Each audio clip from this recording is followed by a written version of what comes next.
बिस्मिल्लाहिर्रहमानिर्रहीम। अस्सलाम वालेकुम व्यूअर्स। मैं आ गई हूँ आप लोगों के लिए प्लेन केक की रेसिपी लेकर। इसको टी केक भी बोलते हैं और इसको प्लेन केक भी बोलते हैं। ये बहुत मज़े का और बहुत सॉफ्ट तैयार होता है और ये बेहद लजीज है। ये शाम के स्नैक्स के लिए और नाश्ते के लिए एक बेहतरीन डिश है। ये बहुत मज़े का तैयार होता है और इसको बनाना भी बहुत आसान है। ये झटपट मिनटों में तैयार हो जाता है। आप मेरी इस रेसिपी को ध्यान से देखिएगा और इसका कोई भी पोर्शन आप स्किप मत कीजिएगा। आपको ये रेसिपी बहुत पसंद आएगी और आप इसको ज़रूर अपने मेन्यू में शामिल रखा करेंगे। चलिए अब हम इस रेसिपी की जानिब बढ़ते हैं। इसके लिए जो मुझे चीज़ें चाहिए उनको मैंने असेंबल करके रख लिया है।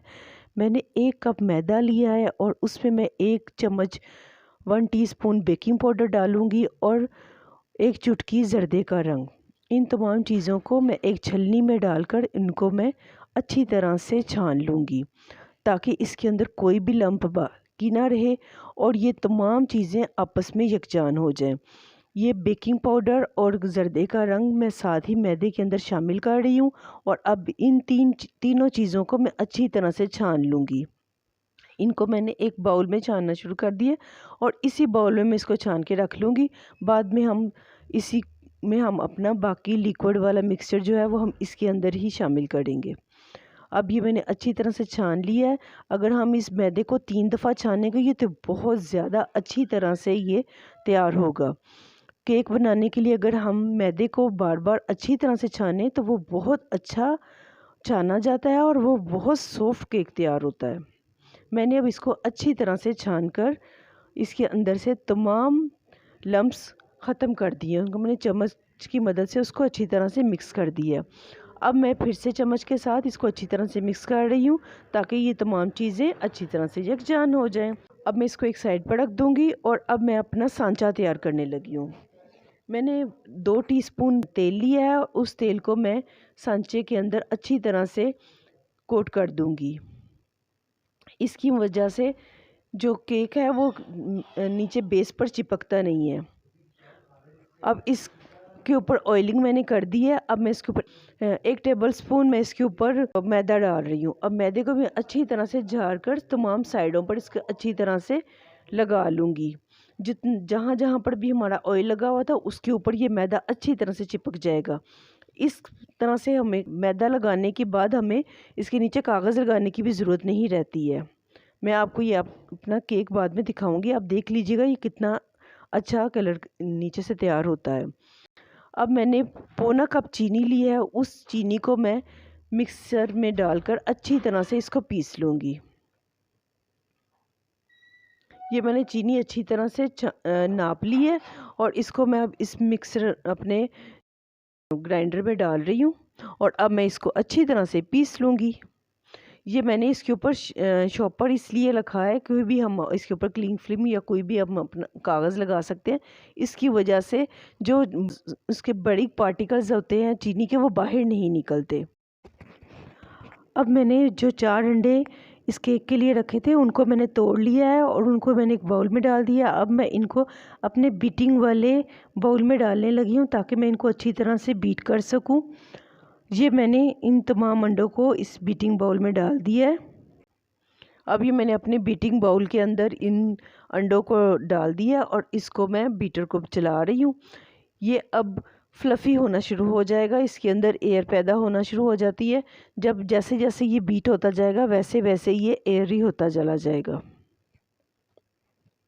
इसको बहुत ज़्यादा बीट करने की अभी ज़रूरत नहीं है। अभी हमने इसको चीनी के साथ भी बीट करना है। अब जो मैंने चीनी पीस कर रखी हुई थी मैं उस चीनी को इस बीटिंग बाउल के अंदर डाल रही हूँ। अब ये मेरी पौना कप चीनी थी जो मैंने इसके अंदर शामिल कर दी है। पौना कप चीनी इसको चॉप करने से पहले थी। अब इसकी क्वांटिटी थोड़ी सी बढ़ भी सकती है, इसलिए आप पहले से ही चीनी को नाप लीजिएगा और फिर उसको इसके अंदर आप चॉप करके इसके अंदर डाल दीजिएगा। अब ये मेरा अच्छी तरह से बीट हो ही चले जा रहा है। ये मैं आपको दिखा रही हूँ ये अंदर से किस तरह से इसके अंदर बबल्स बन रहे हैं और ये बहुत ज़्यादा स्मूथ टेक्सचर में आ गया है। अभी आप देख सकते हैं कि इसका टेक्सचर कैसा है। अब मैं इसके अंदर ऑयल डालने लगी हूँ। ऑयल मैंने आधा कप लिया है। इसको मैं थोड़ा थोड़ा सा करके इसके अंदर डालती जाऊँगी। अब ये साथ साथ इसके अंदर मिक्स होता चला जाएगा और इसकी वजह से जो अंडे और चीनी का मिक्सचर था वो गाढ़ा होना शुरू हो जाएगा। तेल मुसलसल जब इसके अंदर डलता जाता है तो वो इसको मुसलसल गाढ़ा करता चला जाता है। ये फिर गाढ़ा सा एक थिक सी फॉर्म में आ जाएगा।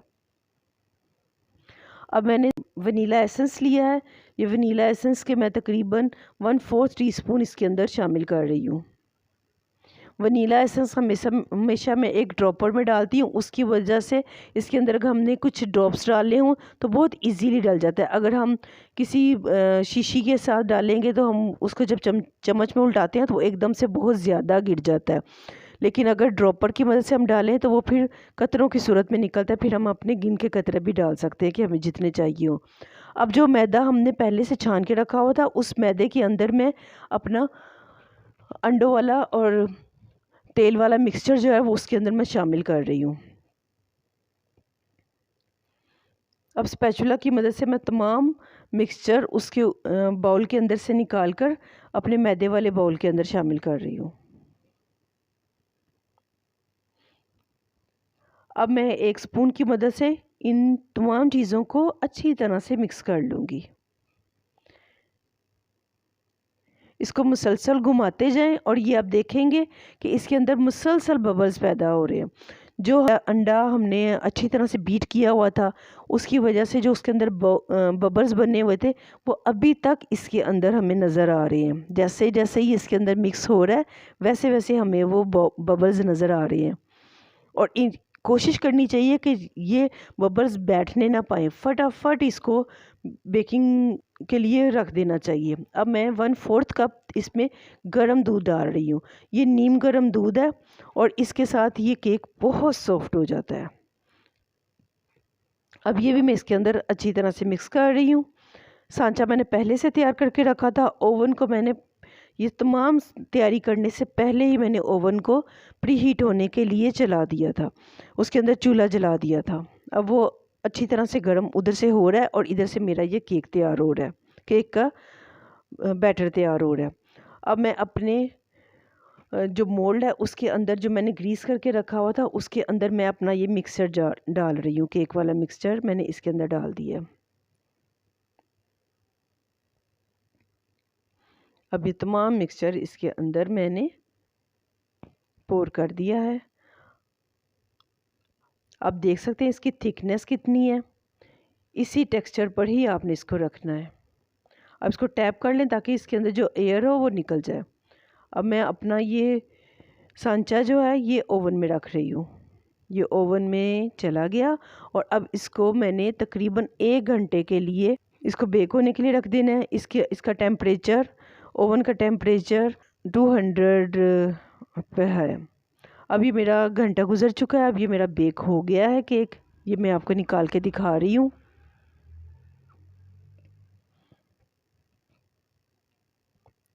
अब साथ ही चूल्हा बंद कर दें कहीं ये ना हो कि आप भूल जाएं।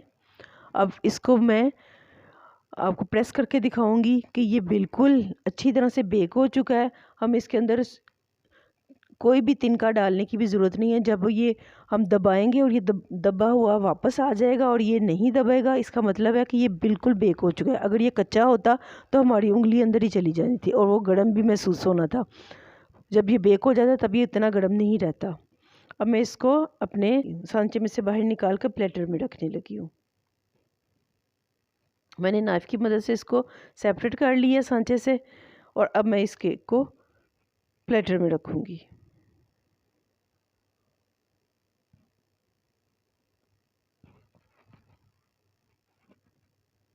इसको एहतियात से निकालें ताकि ये निकालते निकालते ही टूट ना जाए।